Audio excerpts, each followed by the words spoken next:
In this topic, we'll build on the binary concepts from an earlier module. The lecture segments will discuss how negative numbers are represented in binary, what sort of outcomes may result from binary addition and subtraction, and how binary multiplication works. The earlier binary discussion dealt only with positive integers. So how do we represent negative integers in binary? A reasonable guess might be to reserve one bit to be a plus or a minus sign, perhaps using 0 to represent plus and 1 to represent minus. We could use the MSB, most significant bit, for this, with the remaining bits representing the magnitude of the number. For instance, if we have just 8 bits to work with, then maybe plus 42 would plus and then the value 42, there's 0 in there, sorry. And then I guess minus 42 would be a 1 for negative, and the same magnitude after that. This is called sign magnitude notation, and in later lectures on floating point we'll see one use of it, but it is suboptimal for integers. For example, under sign magnitude, the value plus 7 bits represents 0, and the value 1 and 7 bits represents negative 0, I guess you'd say, which gives us two different ways to represent the same value. This makes testing for a 0 complicated. And the circuitry to do addition and subtraction under sign magnitude rules is more complex than necessary. A better, though initially a bit surprising approach is called 2's complement notation, and this is what almost all computers use for negative integers. 2's complement is best understood by considering a cyclic or modular view of counting. Let's start with an example familiar to most drivers. Almost all cars have odometers, which show the number of kilometers or miles thus far driven on the car. In modern cars, these are typically 6 digits, and they thus go up to 999,999. If we imagine an especially long-lived car that reaches that figure, what happens if we drive it another kilometer? The odometer returns to all zeros. So if we've counted from 0 all the way up to 99999, and we add one more kilometer, we're back to all zeros. Mathematicians call a number system that wraps back to 0 after a given value a modular arithmetic, and the odometer is an example. Given this modular or wrap back to 0 behavior, one could make a reasonable argument that 999999 on an odometer actually represents -1. And the reason for that is that adding 1 to it results in 0. And by the same reasoning, I suppose we might say that 999998 could be viewed as -2. Since it's 2 kilometers less than 0, and so on. To be sure you have the idea, what odometer reading would equate to -50? And how about -250?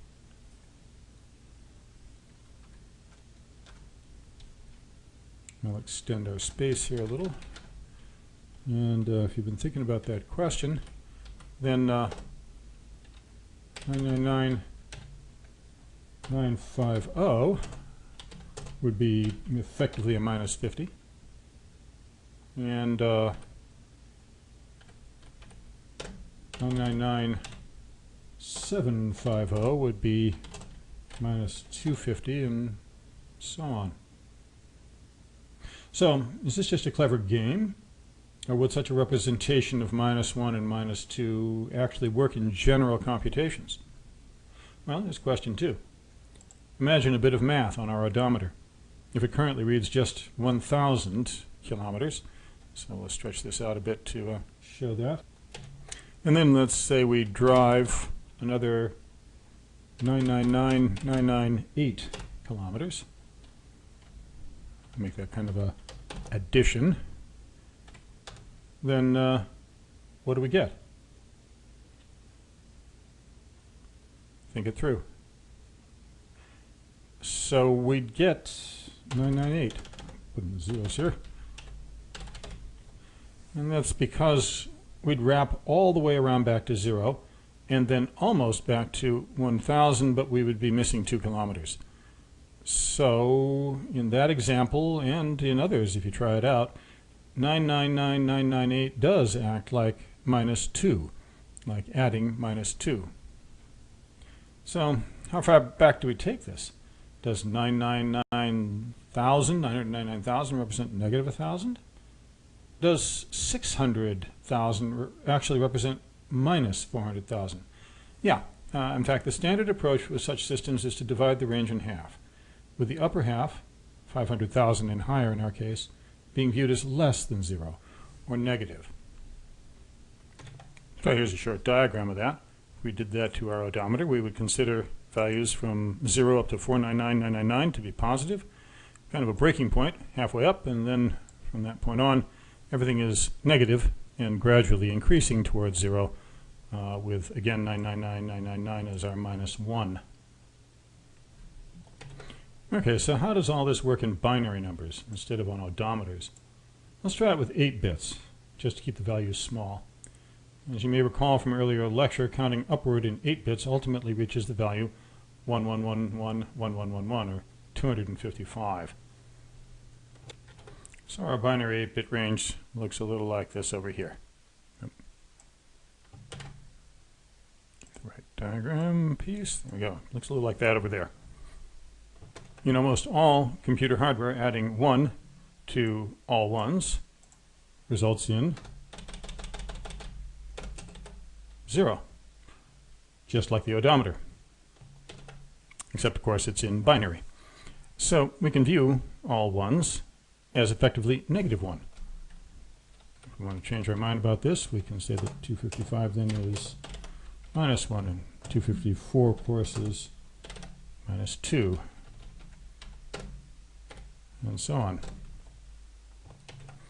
This is exactly how 2's complement notation works.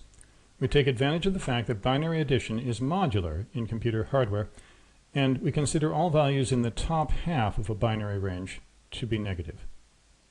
So, question 2 here. So that should be question 3. What is the lowest negative value in 8 bits? Where is the 8-bit equivalent of the odometer's -500,000? Where do we break between positive and negative? Well, if you think about it, the answer really is that we'd break at the halfway point, and we'd have 0, which is 127, would be positive, and then after that, 1 and 7 zeros is equivalent to the 500,000 in the decimal example, and that would be a -128. So now instead of counting from 0 to 255 in 8 bits, we're in effect counting from -128 up to 0, from here up to here, and then wrapping around and counting up to +127. Either way, we've got 256 possible different values. They're just distributed differently under 2's complement. And note also that all the negative values, starting with 1 and 7 zeros, have a 1 in their most significant bit. So we can test for negativity by checking the MSB. Question 4. In sign magnitude notation up here, we also had the MSB indicate positive and negative. Does that mean that 2's complement and sign magnitude are the same? And the answer is, well, no. For instance, 1111, all ones in sign magnitude, this value here, would actually represent -127, not -1. So whether all ones is a -1 or is actually 255 is really a question of viewpoint. It's important to note the hardware is okay with either view. Like the car odometer, binary addition circuits in a CPU simply add binary values, wrapping back around when they hit 0. It's up to you whether you see the patterns as all positive or half negative. This is a major reason for the popularity of 2's complement. There's no need for any change to the hardware for it to work. The terms unsigned and signed are often used to describe the positive-only view or the 2's complement view, respectively, and we'll use these from now on. Now, all of this translates naturally to larger integers. More bits simply give you larger number ranges.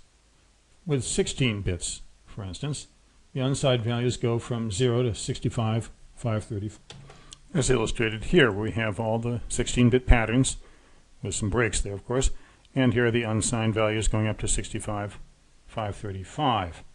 But the signed, or the 2's complement, starting at our breakpoint in the middle here, are of course different, and they go from minus 32,768 all the way back up to, of course, 0. This is minus 2, minus 1, and then there would be 0 after that.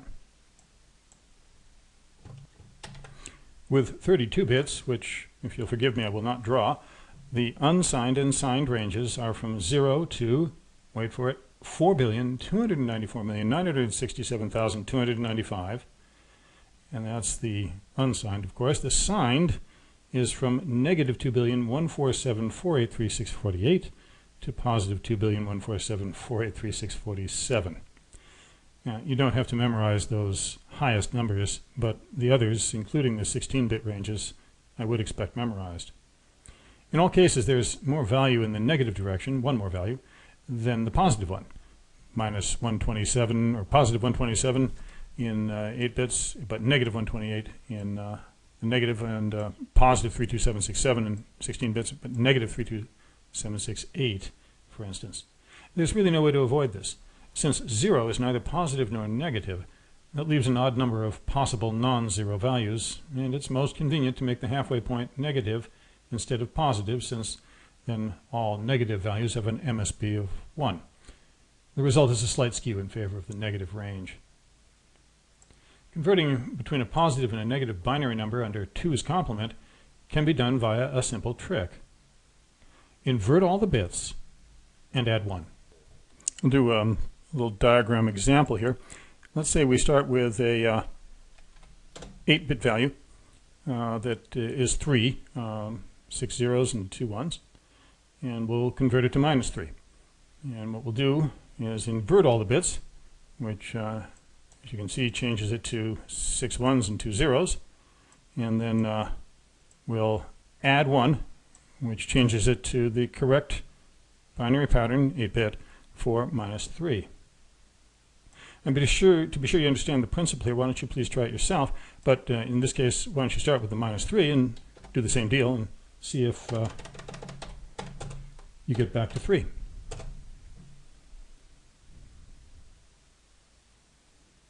So what you should have come up with there is that inverting all the bits will lead us to, and that is actually a 2, and then adding the 1, of course, gets us all the way back to 3, lining those up a bit. Okay, so why does this work? Well, I've got a diagram that I hid out of the way for the moment. We'll bring it back. This is a diagram we're going to draw of the positive and negative values surrounding 0. Now, notice that inverting bits matches values across this dashed line. The minus 1 and the 0 match, and the minus 2 and the 1 match. The 2 and the minus 3 match. It's symmetrical around the line between negative 1 and 0. So inverting bits in either direction gives a value that is 1 less than the desired negative. So 1 converts to minus 2, but we want minus 1, and negative 2 converts to 1, but we want 2. And we compensate by adding 1 to get the correct negated value. Many texts introduce this trick as the definition of 2's complement, but that's neither intuitive nor useful. 2's complement is about using modular or cyclic arithmetic to arrive at an elegant definition of negative numbers that works without changing existing hardware. The invert and add 1 trick is just a useful algorithm for doing negation under 2's complement. Brief historical note, by the way.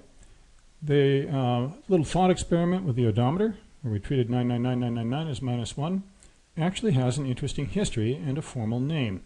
It's called tens complement. Charles Babbage, recognized as an early inventor of mechanical form computers in the 19th century, used tens complement in his computers, and it was used more recently in the Curta calculator, which was a renowned handheld calculating device of the mid-20th century.